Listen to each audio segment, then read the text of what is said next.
तर आता कुणाल कामरानं ज्या पद्धतीनं उपमुख्यमंत्री एकनाथ शिंदेच्या बाबतीत काव्य केलेलं आहे, शिवसैनिकांनी त्याचा व्हिडिओ सुद्धा फोडलेला आहे. विरोधक असं म्हणतात की अभिव्यक्ती स्वातंत्र्यावरती घाला जातो आणि सरकारमधले प्रतिनिधी हे कायदा हातात घेत आहेत. अभिव्यक्ती स्वातंत्र्याच्या नावाखाली कोणालाही काही बोलण्याचा अधिकार दिलेला नाही. आक्षेपार्ह बोलल्यानंतर गुन्हा दाखल होतो याची देखील नोंद ह्या सगळ्या ह्याच्यामध्ये आहे. मला असं वाटतं की हा कामरा की कोण आहे कलाकार त्यानं हे भान ठेवलं पाहिजे होतं आणि कोणाच्या तरी सांगण्यावरनं अशी गाणी बनवणं आणि वैयक्तिक एखाद्या व्यक्तीला बदनाम करणं हे काय अभिव्यक्ती स्वातंत्र्यामध्ये कुठंच लिहिलेलं नाही, ते कोणाच्याच वाचनात आलेलं नाही. आणि म्हणून माझ्यासोबत आता गुरुजी काका देखील आहेत.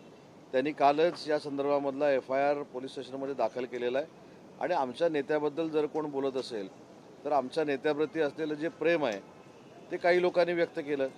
मला असं वाटतं की ज्या स्टुडिओमध्ये ह्या सगळ्या घटना घडल्या तिथं ह्या होताच कामा नये ह्याची दक्षता देखील कार्यक्रम ठेवणाऱ्यांनी घेतली पाहिजे.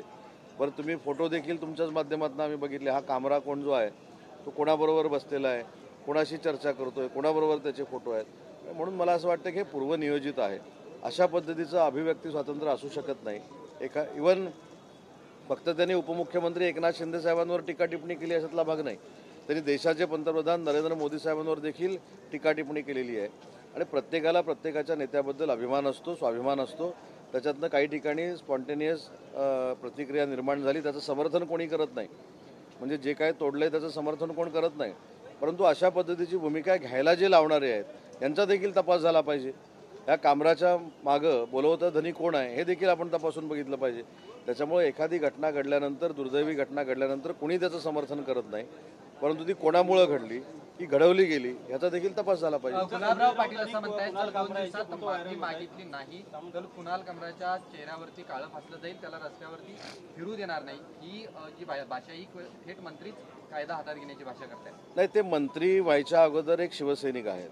वंदनीय बाळासाहेबांचा विचार हा आहे की अन्यायावर पेटून उठलं पाहिजे आणि आम्ही तर वंदनीय बाळासाहेबांचा विचार पुढे घेऊन जात असताना एकनाथ शिंदे साहेबांच्या नेतृत्वाखाली पुढे घेऊन जातोय. आणि म्हणून एकनाथ शिंदे साहेबांवर टीका टिप्पणी करणं, बदनामकारक बोलणं हे शेवटी शिवसैनिकाला दुखावणारच आहे. आणि म्हणून मला असं वाटतं की त्यानं बोलताना हा विचार केला पाहिजे. मी काल देखील सांगितलं की प्रत्येक कलाकाराबद्दल आम्हाला खरोखरच कुठं अडचण आहे अशातला भाग नाही. कलाकार हा कलाकार आहे, त्यांच्याबद्दल देखील आम्हाला अभिमान आहे. परंतु एखादा कलाकार अभिव्यक्ती स्वातंत्र्याच्या नावाखाली आमच्या नेत्यावर जर टीका टिप्पणी करत असेल तर गुलाबराव पाटील साहेबांनी जे वक्तव्य केलेलं आहे ते काही चुकीचं केलेलं नाही.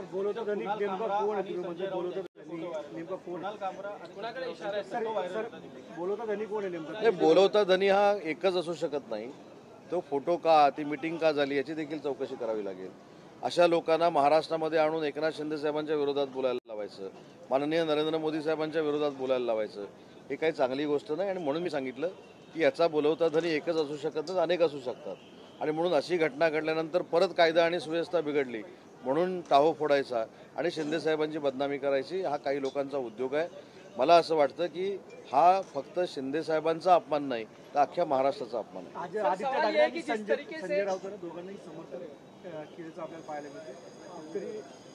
ते शिंदे साहेबांवर टीका केल्यानंतर हे काय समर्थनच करणार ना, कारण शेवटी ते विरोधक आहेत आणि कायमस्वरूपी एकनाथ शिंदे साहेबांना ते पाण्यात बघतात.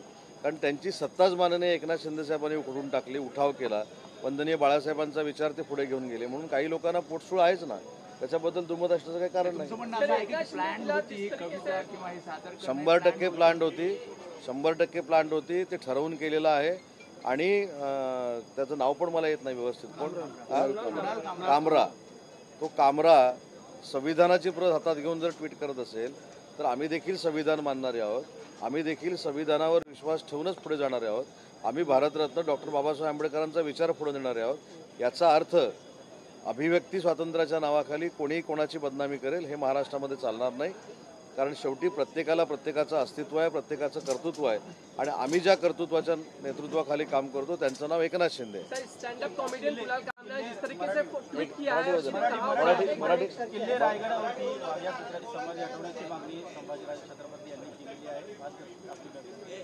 यामध्ये मला असं वाटतं की स्वतः मंत्री महोदय भरत गोगावले साहेब हे त्या मतदारसंघाचे आमदार आहेत.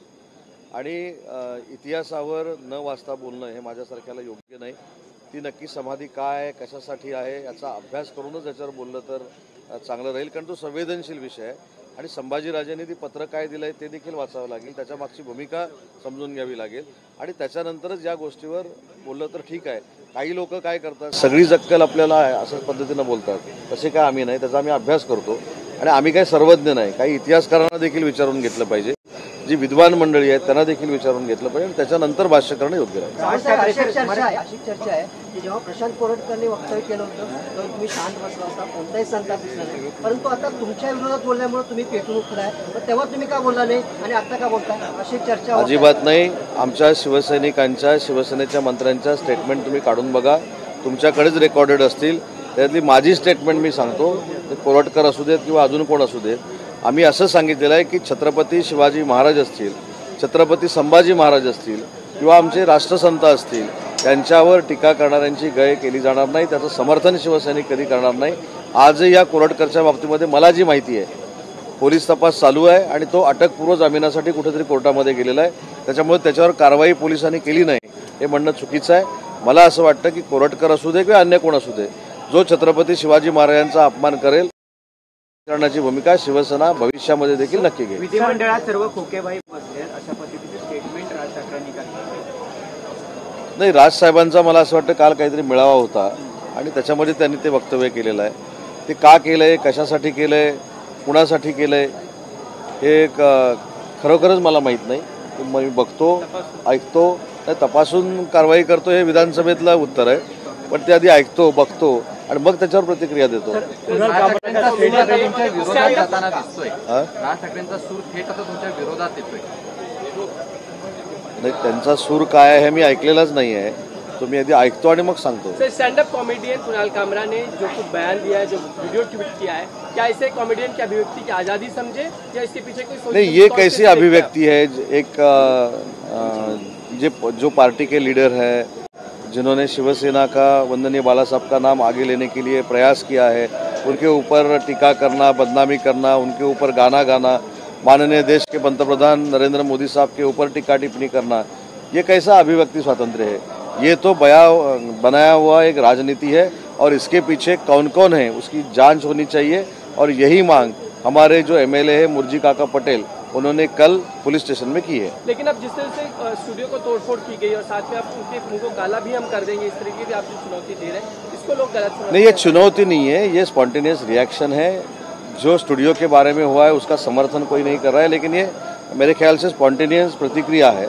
और जो शिवसैनिक है उन्होंने बोला है कि हमारे जो नेता एकनाथ शिंदे साहब है उनके ऊपर कोई बदनामकारक बयानबाजी करेगा तो उसको हम मुंह को काला लगाएंगे. ये स्टेटमेंट हमारे शिवसैनिकों ने दी है और ये भी स्पॉन्टेनियस प्रतिक्रिया है. और इसके अलावा हम देख रहे हैं कि नागपुर में खासकर जो मास्टरमाइंड है नागपुर की हिंसा का, फहीम खान, इसके अधिकृत जो बांधकाम है उस पर भी बुलडोजर जो चलाने की कोशिश, कार्रवाई जो है वहाँ की मनपा करने वाली है. क्या यूपी पैटर्न है, जरूरी है करना इसको? नहीं, ये यूपी पैटर्न नहीं है, महाराष्ट्र पैटर्न है. जो समाजकंटक महाराष्ट्र की एकता को बिगाड़ने की कोशिश करेगा वो कोई भी रहे, उसके ऊपर कार्रवाई होनी चाहिए. ये हमारी सीएम और दोनों डीसीएम के पास मांग है और उसी तरह से ये कार्रवाई हो रही है. सर, आदित्य ठाकरे और संजय राउत ने जो ट्वीट किया है इसको लेकर रात में जब एकनाथ शिंदे साहब की बदनामी करना ये दोनों की प्रायोरिटी है. वो एकनाथ शिंदे साहब के समर्थन में कैसे आएंगे? अगर वो समर्थन में आएंगे तो ये ऐसा बात हो जाएगी कि साहब के में है क्या, एक क्वेश्चन मार्क क्रिएट होगा. इसलिए एकनाथ शिंदे साहब की बदनामी करना, एकनाथ शिंदे साहब के ऊपर टीका टिप्पणी करना, ये कुछ लोगों का धंधा बन गया. आपने कहा है कि प्लान हुआ था सब, क्या नहीं, मैंने इसलिए बोला कि ये प्लान था, ये तो प्राइमा फेसी दिखाई दे रहा है और इसकी जांच होनी चाहिए, हमारी मांग है. क्या पुलिस ढूंढ लेगी कुणाल कामरा को? आप लोगों ने एफआईआर भी दर्ज की, अभी पुलिस के ऊपर क्वेश्चन मार्क क्रिएट करना अच्छी बात नहीं है. हमारे एमएलए साहब ने, हमारे कार्यकर्ता लोगों ने एफआईआर दर्ज किया है. अभी पुलिस की जिम्मेदारी है.